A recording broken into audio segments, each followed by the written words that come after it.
गलत दिया है ना मैडम ये।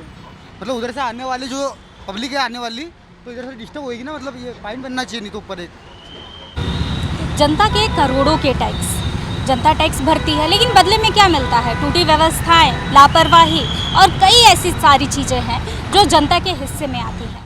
ये ब्रिज जो आप देख रहे हैं, करोड़ों के 25 करोड़ की लागत से ये ब्रिज बन रहा है और इस ब्रिज में इतनी बड़ी लापरवाही हुई है जो सिस्टम की अगर बात की जाए तो सिस्टम की लापरवाही का एक नतीजा कहा जा सकता है। आपको बता दें कि ये जो ब्रिज है, रेती मंडी में हम अभी इस वक्त खड़े हैं इंदौर के, और ये ब्रिज 25 करोड़ की लागत से बनी है। बट यहाँ पर सिर्फ एक पिलर पर ये जो ब्रिज है, ये टर्निंग पॉइंट जो है एक पिलर पर बनाया गया है।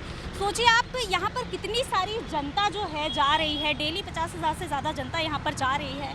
और यहाँ की जो जनता है, अगर ये ब्रिज ओपन होता तो कितनी प्रॉब्लम हो सकती थी। लेकिन इस ब्रिज को बनाने में और समय लगेगा, ये बहुत बड़ा सवाल हो जाता है कि जनता टैक्स तो पे करती है, लेकिन सुविधाओं के नाम पर जनता को कुछ भी नहीं मिलता है। आप देख सकते हैं कि यहाँ पर कितने सारे लोग जा रहे हैं। और ये जो ब्रिज की मैं बात कर रही हूँ, टर्निंग पॉइंट जो है 7.5 जो चौड़ाई उसकी होती है 7.5 है, जिसको 10 करना है अभी। बट आप देखिए कि एक पिलर पे खड़ी हुई, इसकी व्यवस्था आप समझ सकते हैं, लापरवाही कह सकते हैं, जो इंजीनियर्स हैं उनकी लापरवाही। बताऊँ मैं भी, तो वो दिक्कत आती है मैडम। बहुत ट्रैफिक लगता है शाम को यहाँ पे। ये ब्रिज थोड़ा सा बन रहा है, मतलब तो बस थोड़े सा इसके कारण काम रुका हुआ है। ये ब्रिज में कुछ गड़बड़ी भी है, तो उसके बारे में गड़बड़ी भी है मैडम, टर्म गलत दिया है ना मैडम ये। मतलब उधर से आने वाली जो पब्लिक है आने वाली, तो इधर से डिस्टर्ब होएगी ना। मतलब ये फाइन बनना चाहिए, नहीं तो ऊपर एक इसको 2 पिलर पे किया जाएगा। लेकिन जनता को जो समय था, वो समय ये वापस कैसे लेके आएंगे? समय तो वापस नहीं आ पाएगा, क्योंकि जिस तरीके से जनता यहाँ पर ट्रैफिक में परेशान हो रही है, उनको टाइम जो दिया गया था, टाइम लिमिट से फिर से जो आशंका थी कि जितनी जल्दी हो सकता है ये ब्रिज कंप्लीट हो जाएगा, अब ब्रिज के लिए फिर से जनता वेट कर रही है। जनता के हाथ क्या लगी? वही उदासी।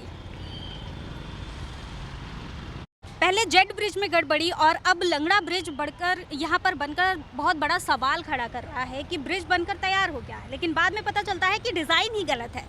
अब मजबूरी में 2 नए पिलर बनाए जाएंगे। सोचिए, अगर आम आदमी अपने घर की नींव गलत करते तो सब कुछ टूट जाता है, लेकिन यह सरकारी सिस्टम की गलती का बोझ अब फिर से जनता ही उठाएगी। पीडब्ल्यूडी की कार्यप्रणाली पर एक बार फिर से सवाल खड़े हो रहे हैं कि लाखों करोड़ों रुपए खर्च करके बनाए जा रहे पुल में लगातार तकनीकी खामियां सामने आ रही हैं।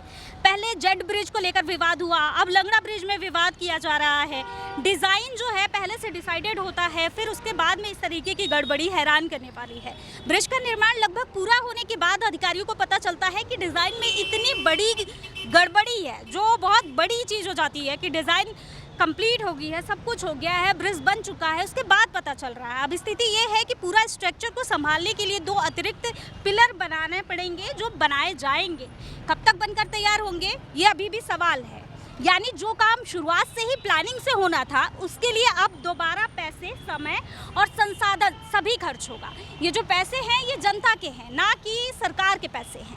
ये जनता के पैसे, अगर कहा जाए तो जनता के पैसे बर्बाद किए जा रहे हैं। बार बार सामने आ रही ऐसी लापरवाही सिर्फ तकनीकी गलती नहीं, बल्कि सिस्टम की संवेदनहीनता का तस्वीर बन चुकी है। फिलहाल अब देखना यही होगा कि किस तरीके से यहाँ पर ये ब्रिज जो है फिर से तैयार किया जाता है और क्या क्या समस्याएं जो है कब तक सॉल्व होती हैं। लेकिन जनता तो अभी भी परेशान हो रही है। आप देखिए कि किस तरीके से यहाँ पर जो जनता है वो ट्रैफिक में परेशान होते हुए साइड से निकल रही है। और रोड भी आप देखिए, रोड भी पूरा ख़राब है। यहाँ पे जनता को कितनी परेशानी हो रही है। ये मेन रोड यहाँ पे 50,000 से ज़्यादा जनता क्रॉस होती होगी, लगभग 50,000 से ज़्यादा जनता क्रॉस होती होगी।